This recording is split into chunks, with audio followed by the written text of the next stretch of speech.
यह जो घटना घटी है दुखद है। इतना मैं जानता हूं कि सरकार में जो भी लोग, एक किसी का डेथ हो गया नेपाल में जाकर के, उनके ब्रदर का, प्रिंस यादव जी का, और उनके परिवार के प्रति संवेदना है हम लोगों की।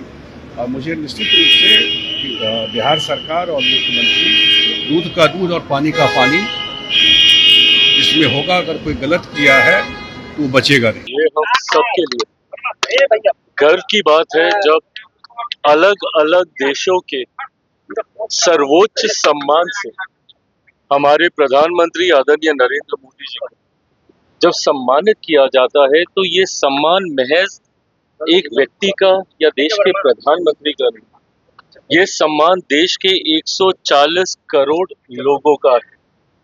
और ऐसे में जब सबसे ज्यादा सम्मान पाने वाले प्रधानमंत्री की श्रेणी में मौजूदा प्रधानमंत्री नरेंद्र मोदी जी का जब नाम आता है, तो यकीनन ये हम सबके लिए गर्व की बात है कि देश ही नहीं बल्कि दुनिया में जिस तरीके से प्रधानमंत्री जी और उनके माध्यम से हमारे देश भारत का मान सम्मान बढ़ रहा है, ये हम सबके लिए गर्व की बात है। 12 सालों में ये उपलब्धियां हासिल हुई, जहां एक तरफ देश में विकास के कार्यों को गति देने का काम किया, तो वहीं अंतर्राष्ट्रीय स्तर पर उस मोर्चे को भी संभाले रखा वैश्विक चुनौतियों के बावजूद। और यही परिणाम है कि आज अधिकांश देश प्रधानमंत्री जी के इन कार्यों को की प्रशंसा कर रहे हैं, उनको रिकॉग्नाइज कर रहे हैं।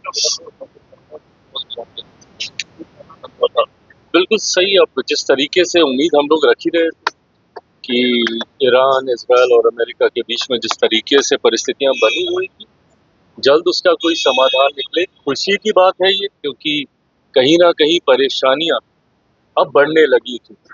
ऐसे में स्टेट ऑफ हॉर्मुज को लेकर खास तौर पर चिंताएं लंबे समय से हमारी ही नहीं, कई देशों की। मुझे लगता है कि अब उसका समाधान हो जाएगा।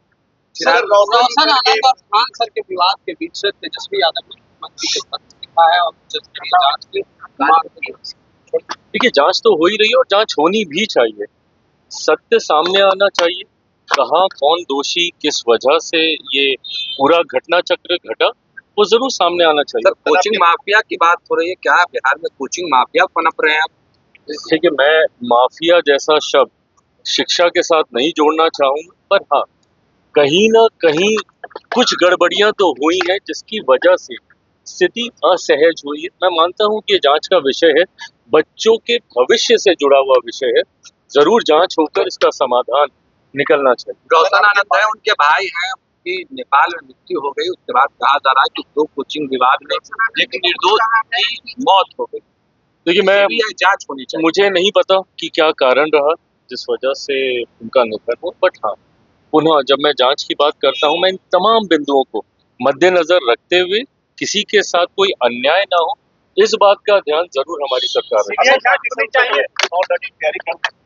बिल्कुल, पार्टी उत्तर प्रदेश में चुनाव लड़ने की तैयारी कर रही है। हमारे प्रभारी, जो कि बिहार के भी प्रभारी हैं, अरुण भारती जी, वो निरंतरता में संगठन को मजबूत करने का कार्य कर रहे हैं। बिहार से हमारे सारे विधायक, नेता, सांसद अलग अलग जिलों में जाकर संगठन को मजबूती देने का कार्य कर रहे हैं, पर अभी शुरुआती दौर में है। मुझे लगता है कि कुछ समय बीतेगा, धीरे धीरे हमारे भी कार्यक्रम वहां पे लगने शुरू होंगे और उसके बाद चुनावी दृष्टि से क्या स्वरूप बैठता है, उस पर अंतिम फैसला लिया जाएगा।